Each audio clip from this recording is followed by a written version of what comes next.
I'm Rob Gant. I'd like to thank you all for coming.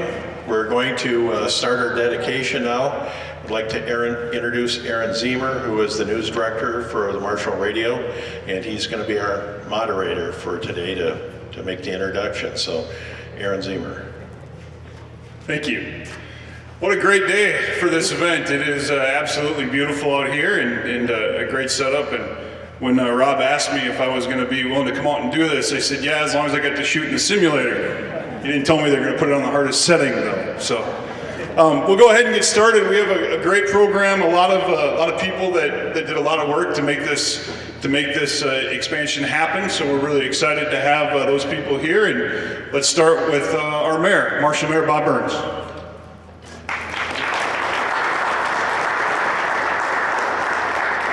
Well, thanks, Aaron.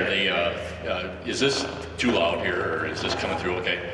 So let me just say a couple things. First off, thank you everyone for being here. Hopefully you have a chance to really see what is here. This truly is a regional center, regional training center for law enforcement, for public safety, other public safety, for industry people that are all dealing with things that are hazardous and safety issues. So hopefully when you're here that you'll have a chance to see the driver's training area where young people are trained in driver's training as well as elderly people. Some of the training classrooms that are here, which are very high tech. The simulation room over here with the truck simulation, as well as the shoot, don't shoot, active shooting type presentations, as well as in this garage area where you see the what normally here is this is host to the chemical assessment team called the CAT team. This is the team that has the equipment and the training and the expertise to respond whenever there is a chemical spill anywhere in the region. The response really comes from here, and of course then the other props that are out here, including the ethanol spill tanker rail car simulation that is off here to my left, to your right. The other training props that are here, including the fire training tower, and then of course the confined space areas, and then the driving track that is across the road. You know, this is a center, as I mentioned, that's truly a regional center. This isn't just for the City of Marshall, although it certainly benefits the City of Marshall, but it really benefits Southwest Minnesota, because but for this type of a center, this type of training wouldn't happen, and our first responders really would not have, we wouldn't be able to support our law enforcement, our first responders, our firefighters, other public safety professionals in the way that they really should be supported. The members of the Merit Center Commission are here, and maybe just raise your hand. I certainly want to recognize all the people of the Merit Commission that are here. You'll hear from some of them in just a few minutes. They put a lot of volunteer effort in over the years. This effort really started in probably, and I may have my year off by about a half a year, but probably in 1997. And then in 1998, really the first public investment happened with the training tower, and then followed by this facility here, and then continued with the training classrooms that were completed, as well as the first phase of the driving track. So there's been a lot of effort, a long-term vision that's gone into this. So thank you to those commission members that are here today, as well as some that are no longer here today, but certainly put a lot of effort into this over the years. So it's a good day, it's a great day for this, and this is probably the beginning of really what we'll see grow and grow and will benefit our public for many years to come. So with that, thank you everyone. Aaron, do I turn it back to you? We don't exactly have a script here, so. No script, but I think we're just pretty much going with what we can. I know the next speaker, though, is our Executive Director from the Marshall Area Chamber of Commerce, Cal Brink. Thank you. Great to be here. Thanks for coming out. I'll just say a couple things. Thanks for the shirt that I can't possibly fit over my body. That was like skin tight, so I can't get this on. That's why I'm not dressed like everybody else. And there wasn't one big enough for Charlie at all. So thanks to the couple people that Bob thanked, to the Merit Center Commission for all their hard work. And our role, we have the chamber and the economic development and the Convention and Visitors Bureau under our roof. And our role is really to help market and promote all of the events and training and those types of things that can happen out here. So if anybody has ideas, we've worked with Ron already on some new ideas of things that we could do. That's real important that we fulfill our role in making sure this place is as busy as it can be and doing the good work that they can do. There's still work to be done. Chris and Gary, our legislators, have always supported what we're doing here and have helped us get some funding in the past. Everybody knows we're still looking at funding to finish up some of the pieces here, but one of the things that really makes this place work is all the different props that you see, and as we build more props and get more props that people have to come here because they can't find it someplace else, that really just helps us promote more and more. So thanks to everybody that's put work into making this place truly a professional training center, and thanks to those that will work on it in the future. If there's anything we can do to help, just let us know.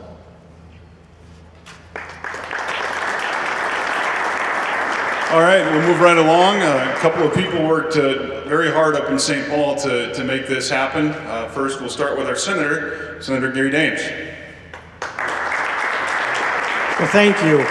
And a hats off and a thank you to the Merit Center Commission, the the Mayor Marshall, and the City Council, and also all the residents of Marshall. This is just really a good example of what happens when you have a community that's dedicated, a community wants to move forward, be aggressive, and with some state help, what can be done. This is a beautiful facility. I think it's going to be something that we'll all be surprised at how much use there's going to be for this facility over the years, with all the training aspects.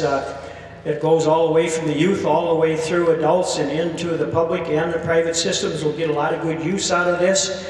And this just shows what can happen when you have some folks that want to move things forward, and we do some cooperation with both the state and the local level. And so for that I say thank you. You've got a beautiful facility, and keep up the hard work, and congratulations. Thank you, Senator Dames. Call up Representative Chris Swedzinski for a few words. Thank you, Aaron. I think this is a really unique spot. You've got the driving simulation and you've got the real life road out there. I think as a kid, I think we all take for granted what it's like to grow up on a gravel road, or driving kids out to rock picking when you're 12 years old in mom and dad's car. That doesn't happen anymore. And to give these unique opportunities to learn how to drive in a safe, structured environment, and really just the dedication to not only Southwest Minnesota Marshall has, but also the region and the interstate region, whether it be out to South Dakota and Southwest or Northwest Iowa. And I think the people that's going to bring here is really exciting. And that's really, I think, the key as we move forward. We still got a lot of work to do in St. Paul. I think I just want to congratulate you on a lot of hard work and a lot of dedication to this project here and to the region. So thank you.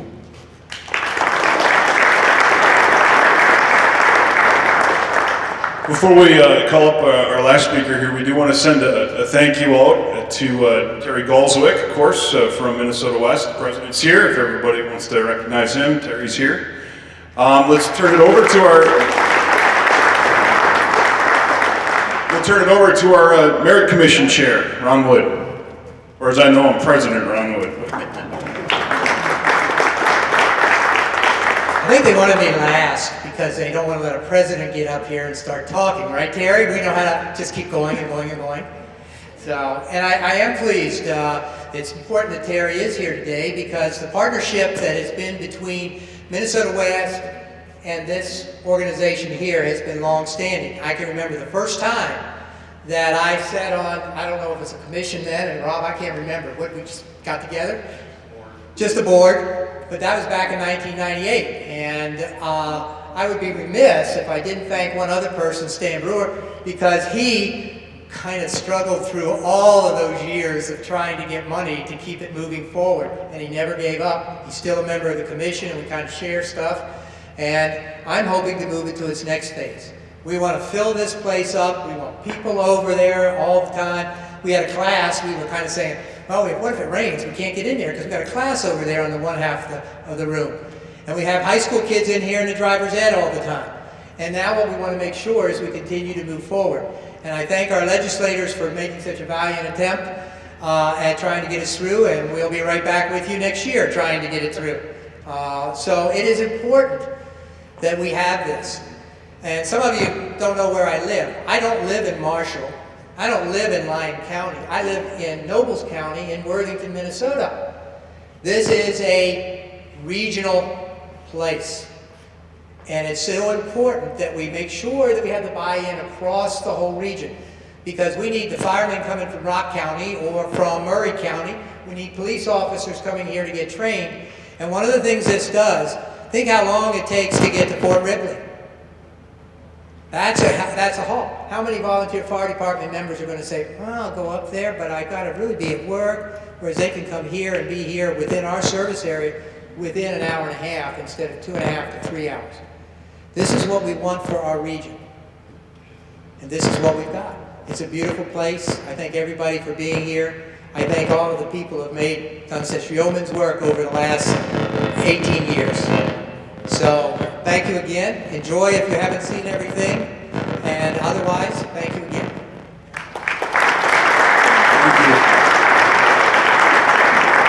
You see, what we did, Ron, is we told you that you were going to be last, so we could kind of, actually, we're going to bring in Marshall Fire Chief Mark Claith for a couple words as well. He's certainly going to be one of the guys who's going to be out here training out here. So, Mark. Thank you. It's a privilege to be out here today. I think it'd be remiss without saying if Dave Marks was here, he'd be very proud of this facility. It was a passion of his when this first started, so we want to remember him. The ethanol prop, I'm pretty proud of that. That was one of my, I was instrumental in getting that project going. We are the first one in the state, I think, to have an ethanol prop like that versus tanker.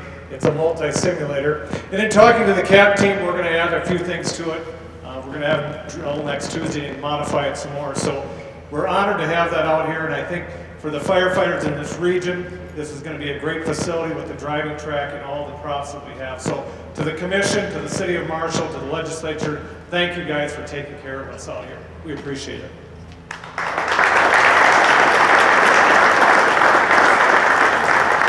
That'll wrap up our program here for the evening. I think there's still some time, though, if you haven't been in the simulators yet, to get over and check those out or to get over and take a look at the track. They'll be here for a while yet this evening. But a big thank you once again to everybody for coming out tonight. Thanks, and have a great Memorial Day weekend. What you're going to do here is you're just going to zero in the handgun for your shooting. So what you're going to want to do is shoot 4 rounds dead center. Just go ahead and shoot right in the middle of the target.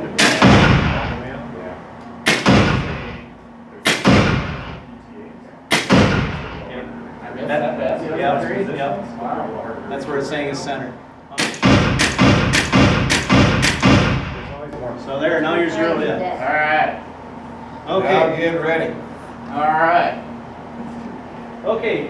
What you have here is you have a murder suspect that you've trying to identify. You just had a domestic situation, and the suspect is a white male, 5'10", 220.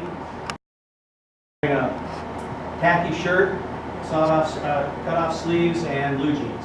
Okay. Your job is to identify him and make sure he has anything to do with the murder that you're investigating. Okay.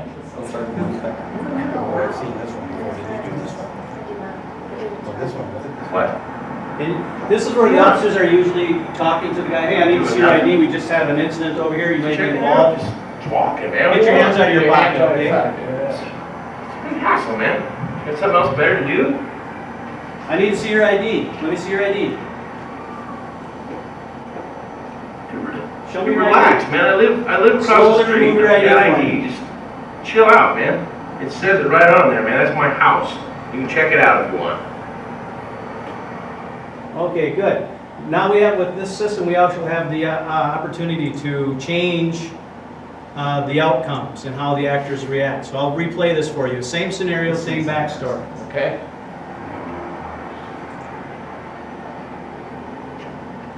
What? What do you want? And usually we have the officers talking to this guy, trying to give him commands. He's obviously not listening. Man, we want. Big hassle, man. You got something else better to do?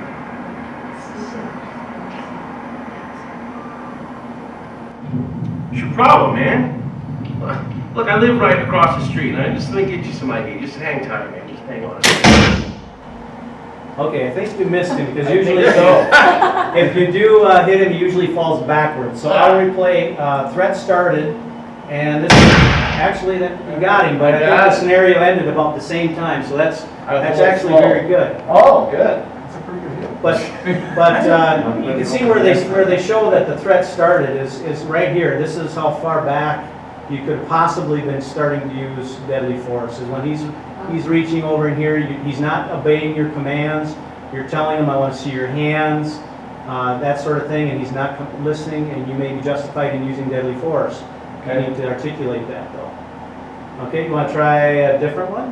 When you arrive, there's several unarmed people running from the building. And you're the officer that's responding to this call.